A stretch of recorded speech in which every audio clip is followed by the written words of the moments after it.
ಓಂ ನಮಃ ಶಿವಾಯ, ಓಂ ನಮಃ ನಾರಾಯಣಾಯ. ಸ್ವಾಮಿ ಕೊರಗಜ್ಜ. ನನ್ನೆಲ್ಲ ಪ್ರೀತಿ ವೀಕ್ಷಕ ಬಂಧುಗಳಿಗೆ ಶಿವಾಮಿ ಕನ್ನಡ ಆಧ್ಯಾತ್ಮಿಕ ಚಾನಲ್ಗೆ ಸ್ವಾಗತ. ಇವತ್ತು ನಾನು ಅಂದರೆ ನೀವು ಶಿವ ದೇವಸ್ಥಾನಕ್ಕೆ ಹೋಗ್ತೀರಿ. ಶಿವ ದೇವಸ್ಥಾನದಲ್ಲಿ ಶಿವ ದೇವಸ್ಥಾನದ ಮುಂದೆ ಅಂದರೆ ಆ ಗರ್ಭಗುಡಿಯ ಮುಂದೆ ಏನಿರುವಂಥದ್ದು, ನಂದಿಯ ವಿಗ್ರಹ ಇರುವಂಥದ್ದು.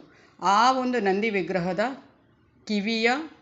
ಕಿವಿಯಲ್ಲಿ ನೀವೇನಾದರೂ ನಿಮ್ಮ ಬೇಡಿಕೆ ಕೋರಿಕೆ ಇದ್ದರೆ ಅದನ್ನು ಹೇಳಿದರೆ ಅದು ಈಡೇರುತ್ತಾ, ಅದ್ರ ಬಗ್ಗೆ ಹೇಳ್ತೇನೆ. ಅದಕ್ಕಿಂತ ಮುಂಚೆ ಚಾನಲ್ನ ನೋಡ್ತಾ ಇದ್ದೀನಿ, ನೀವು ಸಬ್ಸ್ಕ್ರೈಬ್ ಮಾಡ್ತಾ ಇದ್ದರೆ ದಯವಿಟ್ಟು ಸಬ್ಸ್ಕ್ರೈಬ್ ಮಾಡಿ. ಸಬ್ಸ್ಕ್ರಿಪ್ಷನ್ಸ್ ಫ್ರೀ ಆಗಿರುತ್ತೆ. ಆದಷ್ಟು ವೀಡಿಯೋ ನೋಡೋದು ಮಾತ್ರ, ಲೈಕ್ ಶೇರ್ ಮಾಡಿ. ಆಧ್ಯಾತ್ಮಿಕಕ್ಕೆ ಜ್ಯೋತಿಷಕ್ಕೆ ಸಂಬಂಧಪಟ್ಟ ಉಪಯುಕ್ತ ಮಾಹಿತಿ ಇರುವಂಥ ವೀಡಿಯೋವನ್ನು, ಹಾಗೆಯೇ ನಿಮಗೆ ಹೆಲ್ಪ್ಫುಲ್ ಆಗುವಂಥ ವೀಡಿಯೋವನ್ನು ಹಾಕ್ತಾ ಇರ್ತೇನೆ. ಹಾಗೆಯೇ ಬೆಲ್ಲೈಕನ್ ಕ್ಲಿಕ್ ಮಾಡಿದ ಆಲ್ ಅಂತ ಬರ್ತದೆ, ಕ್ಲಿಕ್ ಮಾಡೋದನ್ನು ಮಾತ್ರ ಮರಿಬೇಡ. ಆಗ ಮಾತ್ರ ನನ್ನೆಲ್ಲ ವೀಡಿಯೋ ನೋಟಿಫಿಕೇಶನ್ ನಿಮಗೆ ಸಿಗುತ್ತೆ. ಏನಾದರೂ ನಿಮಗೆ ಸಮಸ್ಯೆ ಇದೆ, ನನ್ನ ಜೊತೆ ಮುಕ್ತವಾಗಿ ಹಂಚ್ಕೋಬೇಕು, ಏನಾದರೂ ಪರಿಹಾರ ಬೇಕು ಅದಕ್ಕೆ ಅಂದರೆ ಖಂಡಿತವಾಗ್ಲೂ ಸ್ಪಷ್ಟವಾಗಿ ಅರ್ಥವಾಗುವಾಗೆ ಬರೆದು ಕಳುಹಿಸಿ. ರಾಶಿ ನಕ್ಷತ್ರ ಅಥವಾ ಡೇಟ್ ಆಫ್ ಬರ್ತ್ ಹಾಕಿ. ಹಾಗೆಯೇ ಯಾರಿಗಾದರೂ ನಿಮ್ಮವರಿಗೆ ಒಳ್ಳೆ ರೀತಿಯಲ್ಲಿ ನನ್ನ ಚಾನಲ್ ಮುಖಾಂತರ ವಿಷಯ ತಿಳಿಸಬೇಕು ಅಂದರೆ ಅದನ್ನು ಕೂಡ ಬರೆದು ಕಳುಹಿಸಿ. ಹಾಗೆಯೇ ರಾಶಿ ನಕ್ಷತ್ರ ಗೊತ್ತಿರೋದಿಲ್ಲ, ಡೇಟ್ ಆಫ್ ಬರ್ತ್ ಗೊತ್ತಿರುತ್ತೆ, ರಾಶಿ ನಕ್ಷತ್ರ ತಿಳ್ಕೋಬೇಕು, ಅದರ ಬಗ್ಗೆನೂ ಕೇಳಬೇಕು ಅಂದರೆ ಅದ್ರ ಬಗ್ಗೆ ಕಮೆಂಟ್ ಹಾಕಿ. ಹಾಗೆಯೇ ನಾನು ನಿಮ್ಮ ಜೊತೆ ಯಾವತ್ತೂ ಇರ್ತೇನೆ. ನಾನು ನಂಬಿರುವ ಶಿವದೇವರ ಕೊರಗಜ್ಜ ದೇವದ ಆಶೀರ್ವಾದ ನನ್ನೆಲ್ಲ ಪ್ರೀತಿ ವೀಕ್ಷಕ ಬಂಧುಗಳ ಮೇಲೆ ಸದಾ ಇರುತ್ತೆ ಅಂತ ಹೇಳ್ತಾ, ವಾರಕ್ಕೊಮ್ಮೆ ಅಂದರೆ ಸೋಮವಾರದ ದಿನ ನನ್ನ ಪ್ರೀತಿಯ ವೀಕ್ಷಕ ಬಂಧುಗಳು ಯಾರು, ಅವರಿಗೆ ನನ್ನ ಕುಟುಂಬದ ಸದಸ್ಯರೇ ಆಗಿ ಹೋಗಿದ್ದಾರೆ ಎಲ್ಲರೂ. ಹಾಗೆಯೇ ವಾರಕ್ಕೊಮ್ಮೆ ಹೆಸರು ಹೇಳುವಂಥದ್ದು.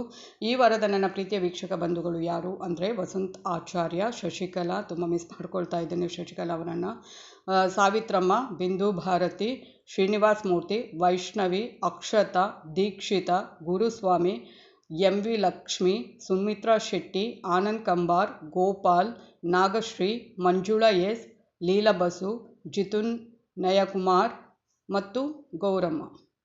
ಇವರೆಲ್ಲರ ಮೇಲಿದೆ ಆ ಶಿವದೇವರ ಕೊರಗಜ್ಜ ದೈವದ ಆಶೀರ್ವಾದ.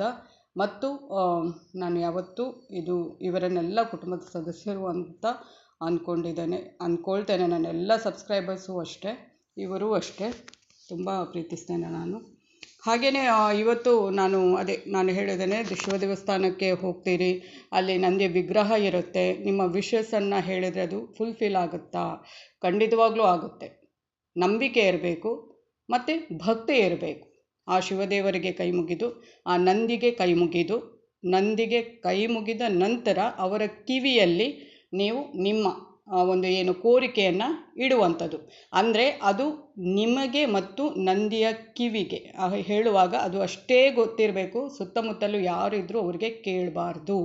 ಅಷ್ಟು ಮೆಲ್ಲ ಕಿವಿಗೆ ಹೇಳುವಂಥದ್ದು, ಯಾರಿಗೂ ಕೇಳಬಾರ್ದು. ಸುತ್ತಮುತ್ತಲು ಯಾರು ಇದ್ದರೂ ಅವ್ರಿಗೆ ಸ್ವಲ್ಪನೂ ಕೇಳದಾಗೆ ಅದನ್ನು ಹೇಳಬೇಕು. ಮತ್ತು ನಂಬಿಕೆ ಏನೋ ಹೇಳಬೇಕು, ಎಲ್ಲರೂ ಹೇಳ್ತಾರೆ ನಾವು ಹೇಳ್ತೇವೆ ಅಂತ ಹೇಳಿದರೆ ಆಗಲಿಕ್ಕಿಲ್ಲ. ಹಾಗಂತ ಒಂದು ಸಲ ಹೇಳಿದರೆ ಈಡೇರುತ್ತೆ ಅಂತ ಅಲ್ಲ.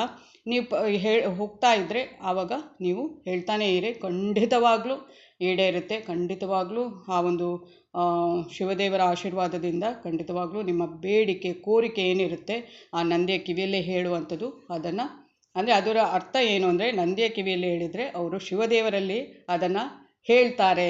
ಆ ವಿಷಸ್ಸನ್ನು ನೀವೇನು ಕೇಳಿದ್ದೀರಿ ಅದನ್ನು ಶಿವದೇವರಿಗೆ ತಿಳಿಸ್ತಾರೆ, ಅವರು ಅದನ್ನು ಈಡೇರಿಸ್ತಾರೆ ಅನ್ನೋ ಒಂದು ಪ್ರತೀತಿ. ಅದು ನಿಜ ಕೂಡ. ಮಾಡಿ ನೋಡಿ ಹೋದರೆ. ಧನ್ಯವಾದಗಳು.